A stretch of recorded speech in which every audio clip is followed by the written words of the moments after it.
Hello students, video शुरू करने से पहले प्लीज चैनल को लाइक, शेयर और सब्सक्राइब जरूर करें। एक इम्पॉर्टेंट इन्फॉर्मेशन, अगर आपको इस वीडियो के नोट्स चाहिए तो डिस्क्रिप्शन बॉक्स में दिया गया डाउनलोड लिंक चेक करें।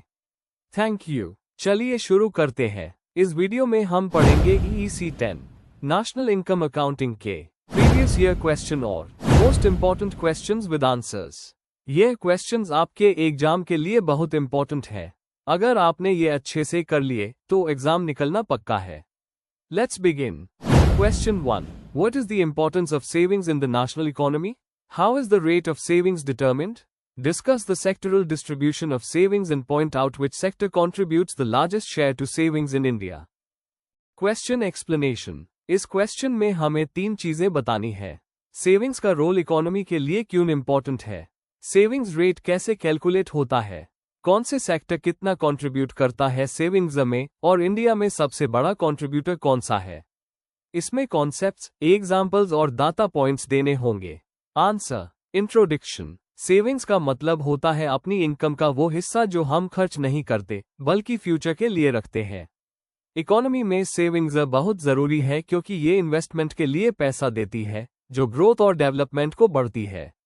ज्यादा सेविंग्स का मतलब ज्यादा कैपिटल फॉर्मेशन, नए इंडस्ट्रीज, बेटर इंफ्रास्ट्रक्चर और प्रोडक्टिविटी। सेविंग्स रेट एक इंपॉर्टेंट मैक्रो इंडिकेटर है जो इकोनॉमी की फाइनेंशियल हेल्थ को दिखाता है। इंडिया में सेविंग्स 3 मेजर सेक्टर्स से आती है, हाउस होल्ड, प्राइवेट कॉर्पोरेट और public sector. Main body. 1. National economy में सेविंग्स की इंपॉर्टेंस। कैपिटल फॉर्मेशन और इन्वेस्टमेंट। सेविंग्स को बैंक्स और फाइनेंशियल इंस्टीट्यूशंस के थ्रू इन्वेस्टमेंट में कन्वर्ट किया जाता है जो इंफ्रास्ट्रक्चर, इंडस्ट्रीज और असेट्स बनाने में उस होता है। एग्जाम्पल, इंडिया के रोड, रेल और पावर प्रोजेक्ट्स डोमेस्टिक सेविंग्स से फाइनेंस होते हैं। Economic stability. ज्यादा डोमेस्टिक सेविंग्स का मतलब कम डिपेंडेंस फॉरेन कैपिटल पर जो इकोनॉमी को एक्सटर्नल शॉक से बचता है। Growth and development. Harrod Domar growth model के हिसाब से growth rate directly savings ratio और कैपिटल प्रोडक्टिविटी पर डिपेंड करता है। Government financing support. Public savings से गवर्नमेंट वेलफेयर स्कीम्स और डेवलपमेंट प्रोजेक्ट्स फंड कर सकती है बिना ज्यादा बोरो किए। 2. सेविंग्स रेट का determination. Savings rate equal total savings divide national income into 100. Savings rate को अफेक्ट करने वाले फैक्टर्स। Income level. ज्यादा इनकम का मतलब ज्यादा savings after basic needs. Interest rates. High returns वाले डिपॉजिट्स लोगों को सेव करने के लिए मोटिवेट करते हैं। Inflation. High inflation cash savings को कम करता है लेकिन असेट्स जैसे गोल्ड या प्रॉपर्टी में सेविंग्स बढ़ता है। Tax benefits. PPF, NPS, FD पर टैक्स एग्जेम्पशन सेविंग्स बढ़ती है। Cultural factors. इंडियन कल्चर में थ्रिफ्ट और प्रिकॉशनरी सेविंग्स काफी स्ट्रॉन्ग है। 3. Sectoral distribution of savings in India. Household sector, individuals और small businesses. Financial savings, bank deposits, insurance, mutual funds और physical savings, gold, property. India के total savings का लगभग 55 to 60% हमेशा house hold sector देता है। Private corporate sector. Private companies के retained earnings. Contribution steady बढ़ रहा है इंडस्ट्रीज और कॉर्पोरेट प्रॉफिट्स के साथ। पब्लिक सेक्टर, गवर्नमेंट एंटरप्राइजेज और सरप्लस। कभी कभी फिस्कल डेफिसिट की वजह से नेगेटिव सेविंग्स होती है। 4. इंडिया का largest contributing sector. House hold sector सबसे बड़ा कंट्रीब्यूटर है कल्चरल हैबिट और प्रिकॉशनरी मोटिव्स की वजह से। जान धन योजना, डिजिटल पेमेंट्स और फाइनेंशियल इंक्लूजन स्कीम्स ने फॉर्मल बैंकिंग सिस्टम में सेविंग्स को बढ़ाया है। कंक्लूजन। सेविंग्स इकोनॉमी के लिए बैकबोन की तरह काम करती है। यह ग्रोथ, स्टेबिलिटी और सेल्फ रिलायंस को इंश्योर करती है। इंडिया में हाउस होल्ड सेक्टर सबसे ज्यादा कंट्रीब्यूट करता है जबकि प्राइवेट कॉर्पोरेट सेक्टर का शेयर स्टेडली बढ़ रहा है। अगर गवर्नमेंट फाइनेंशियल प्रोडक्ट्स को अट्रैक्टिव बनाए, अवेयरनेस बढ़ाए और इंफ्रास्ट्रक्चर स्ट्रॉन्ग करे तो सेविंग्स रेट और इन्वेस्टमेंट दोनों ग्रो करेंगे। If you need the notes of this video, there is a download link in the description box. Be sure to check it out. Thank you. Let's see the next question. Question 2. Explain value added technique of estimating national income. Using suitable examples, indicate the sector in which value added method is mainly used. Question explanation. यह question आपसे value added method का मतलब पूछ रहा है जो national income calculate करने का एक तरीका है। आपको इसका डेफिनेशन देना है, स्टेप्स समझानी है, एग्जाम्पल देना है और बताना है कि कौन से सेक्टर में ये ज्यादा उस होता है। आंसर। इंट्रोडक्शन। नेशनल इनकम का मतलब होता है एक साल में देश में प्रोड्यूस हुए टोटल गुड्स और सर्विसेज का वैल्यू। वैल्यू एडेड मेथड, जिसे प्रोडक्ट मेथड भी कहते हैं, नेशनल इनकम निकलने के इंपॉर्टेंट तरीकों में से एक है।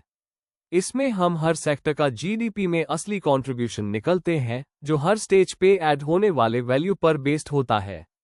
इसका मैं मकसद डबल काउंटिंग से बचना है। इकोनॉमिस्ट जैसे सिमो कुजनेट्स ने नेशनल इनकम अकाउंटिंग को डेवलप किया। Main body. 1. Meaning of value added technique. इस मेथड में हम नेट कंट्रीब्यूशन निकलते हैं जो किसी सेक्टर ने प्रोडक्शन के प्रोसेस में ऐड किया। Formula. Value added equal value of output minus intermediate consumption. Value of output equal sales plus change in stock. Intermediate consumption equal production में उस होने वाले गुड्स और सर्विसेज का value. 2. Steps in the value added method. Step 1. Economy को sectors में divide करो। Primary, agriculture, mining. Secondary, manufacturing, construction. Tertiary, services जैसे ट्रेड, ट्रांसपोर्ट, बैंकिंग। स्टेप 2. हर सेक्टर का वैल्यू ऑफ आउटपुट निकलना। मार्केट प्राइस या फैक्टर कॉस्ट पर calculate होता है। Formula. Sales plus change in stock. Step 3. Intermediate consumption minus करना। सिर्फ फाइनल गुड्स का वैल्यू लेना। इंटरमीडिएट गुड्स को माइनस करके डबल काउंटिंग अवॉइड करते हैं। स्टेप 4. सब सेक्टर्स का वैल्यू एडेड ऐड करना। जीवीएमपी मिलता है। स्टेप 5. टैक्सेस और सब्सिडीज का adjustment. Indirect taxes minus subsidies add करके जीवीएफ सी निकलते हैं। स्टेप 6. डिप्रिशिएशन माइनस और net factor income from abroad add करके एनएनपीएफ सी मिलता है जो नेशनल इनकम है। 3. Example of value added method. मान लो किसान व्हीट प्रोड्यूस करता है ऑन लैक्स, इनपुट 20,000, वह इक्वल 80,000। फ्लावर मिल व्हीट से फ्लावर बनाता है 1,50,000 का, इनपुट 1 लाख, वह इक्वल 50,000। बेकरी ब्रेड बनाता है 2 लाख का, इनपुट 1,50,000। वीए इक्वल 50,000। टोटल वह equal 80,000 plus 50,000 plus 50,000 equal 1,80,000। 4. Sectors जहां ये मेथड मेनली यूज होता है। ज्यादातर मैन्युफैक्चरिंग और इंडस्ट्रियल सेक्टर्स में उस होता है क्योंकि प्रोडक्शन मल्टीपल स्टेजेस में होता है। डबल काउंटिंग का रिस्क ज्यादा होता है। एग्रीकल्चर और सर्विसेज में भी उस होता है जब आउटपुट मेजरेबल होता है। Example, manufacturing, raw material, processing, assembly, final product. Agriculture, crop, processing, packaging. Conclusion. Value added method national income काफी एक्यूरेटली एस्टिमेट करता है क्योंकि ये डबल काउंटिंग से बचता है और हर सेक्टर का असली कंट्रीब्यूशन दिखाता है। मैन्युफैक्चरिंग और इंडस्ट्रियल सेक्टर्स में ये सबसे ज्यादा सूटेबल है, लेकिन इसका एक्यूरेसी डाटा की क्वालिटी पर डिपेंड करता है। If you need the notes of this video, there's a download link in the description box. Be sure to check it out. Thank you. Question 3. What do you mean by services sector? What are its constituents? How do you measure contribution of this sector to GDP in India? Question explanation. इस question में पहले हमें services sector का meaning बताना है, फिर इसके अलग अलग कंपोनेंट्स या सब सेक्टर्स का डिस्क्रिप्शन देना है। आखिर में हमें यह समझाना है कि भारत के जीडीपी में इस सेक्टर का कंट्रीब्यूशन कैसे मेजर किया जाता है। आंसर। इंट्रोडक्शन। सर्विसेज सेक्टर, जिसे टर्शरी सेक्टर भी कहते हैं, इकोनॉमी का एक में हिस्सा है। बाकी 2 है प्राइमरी, एग्रीकल्चर, और सेकेंडरी, इंडस्ट्री सेक्टर। यह सेक्टर टैंजिबल गुड्स नहीं बल्कि सर्विसेज प्रोवाइड करता है। इंडिया में पिछले कुछ सालों में यह सबसे बड़ा जीडीपी कंट्रीब्यूटर बन गया है और रोजगार के लिए भी इम्पोर्टेंट है। इसमें trade, transport, finance, real estate, public services जैसे एरियाज आते हैं। इस सेक्टर का जीडीपी कंट्रीब्यूशन मेजर करना पॉलिसी मेकिंग और प्लानिंग के लिए जरूरी है। Main body. 1. सर्विसेज सेक्टर का मतलब ऐसे इकोनॉमिक एक्टिविटीज जिसमें आउटपुट एक सर्विस होती है, प्रोडक्ट नहीं। Example, banking, insurance, education, health care, transport, tourism, IT और पब्लिक सर्विसेज। दूसरे सेक्टर्स को सपोर्ट करता है जैसे मैन्युफैक्चरिंग को लॉजिस्टिक्स और फाइनेंस प्रोवाइड करके। फीचर्स। आउटपुट इंटेंजिबल होता है, प्रोवाइडर और कंज्यूमर का डायरेक्ट इंटरैक्शन होता है, काफी केसेस में लेबर इंटेंसिव होता है।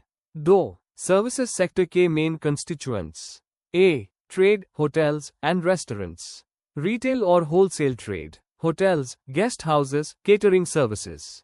B. Transport, storage and communication. Railways, road, air, shipping, warehousing, postal or telecom services. C. Financing, insurance, real estate and business services.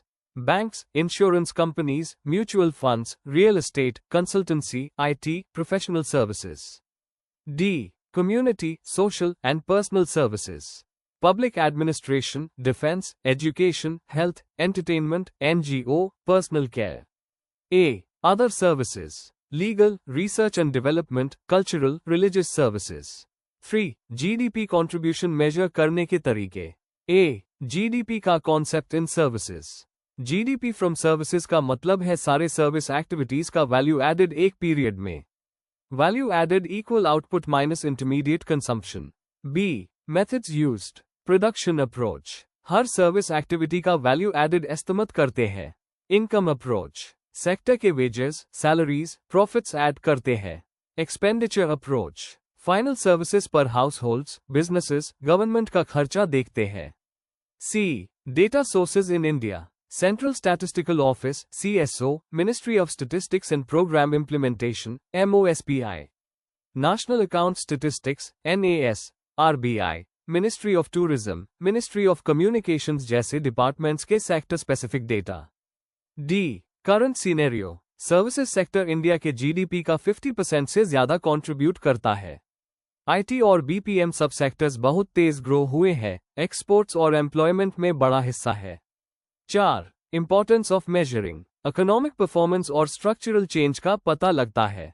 Policy decisions बनाने में हेल्प मिलती है. इन्वेस्टमेंट प्रायोरिटीज डिसाइड करने में guidance मिलती है. कंक्लूजन. सर्विसेज सेक्टर इंडिया की modern economy का बैकबोन है, जो हर फील्ड को सपोर्ट करता है, चाहे वो बैंकिंग हो या हॉस्पिटैलिटी.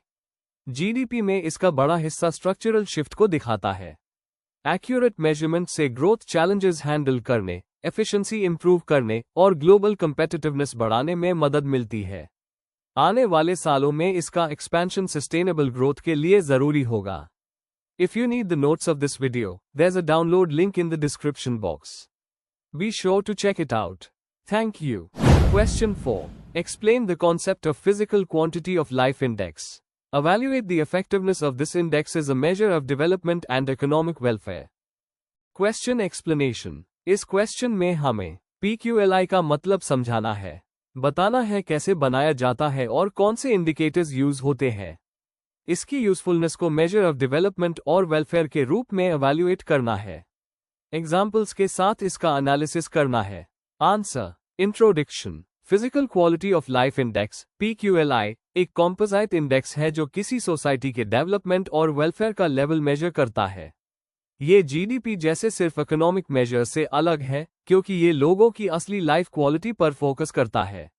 मॉरिस ने इसे 1970 में डेवलप किया था, ताकि इनकम के अलावा भी ह्यूमन वेलबीइंग का मेजर हो. PQLI 3 इंडिकेटर्स पे बेस्ड होता है: life expectancy at age 1, infant mortality rate और बेसिक लिटरेसी रेट. आगे हम इसका कॉन्सेप्ट, कैलकुलेशन और इफेक्टिवनेस डिस्कस करेंगे. Main body. 1. कॉन्सेप्ट और components of PQLI definition. PQLI एक ऐसा इंडेक्स है जो 3 बेसिक एस्पेक्ट्स, लंबे जीवन का मौका, बच्चों की हेल्थ और पढ़ने लिखने की क्षमता को मेजर करता है. Indicators. Life expectancy at age 1 पहले साल जिंदा रहने के बाद एक व्यक्ति कितने साल जीगा इसका एस्टीमेट. इन्फेंट मोर्टेलिटी रेट हर 1000 लिव बर्थ्स में 1 साल से कम उम्र के बच्चों की मौत का नंबर. बेसिक लिटरेसी रेट 15 साल से ऊपर के लोगों का पढ़ने लिखने का परसेंटेज. पर्पस. सिर्फ पैसा कमाने की बजाय लोगों की क्वालिटी ऑफ लाइफ दिखाना. 2. Calculation method. हर इंडिकेटर का स्कोर 0 से 100 स्केल पर सेट किया जाता है. स्केलिंग. हर इंडिकेटर के बेस्ट और वर्स्ट वैल्यूज फिक्स करके एक्चुअल डाटा को स्केल किया जाता है. एवरेज. तीनों स्कोर्स का एवरेज निकल के PQLI बनता है. एग्जाम्पल. अगर किसी कंट्री का स्कोर लाइफ एक्सपेक्टेंसी में 80, लिटरेसी में 70 और इन्फेंट मोर्टेलिटी में 90 है, तो PQLI इक्वल 80 + 70 + 90 डिवाइड 3 इक्वल 80 होगा. 3. Effectiveness is a measure of development. Strengths. Human welfare पर फोकस करता है. इजी टू अंडरस्टैंड और कैलकुलेट। सिमिलर जीडीपी वाले कंट्रीज का वेलफेयर कंपैरिजन पॉसिबल होता है। Limitations, income distribution, gender equality, political freedom, environment जैसे एस्पेक्ट्स इग्नोर करता है। सिर्फ 3 इंडिकेटर्स होने की वजह से ओवर सिंप्लिफिकेशन होती है। डेटा अवेलेबिलिटी हर जगह सेम नहीं होती। 4. रियल वर्ल्ड रेलेवेंस, श्रीलंका और क्यूबा जैसे कंट्रीज का PQLI हाई है, चाहे जीडीपी मॉडेस्ट हो, क्योंकि उनका सोशल डेवलपमेंट स्ट्रांग है।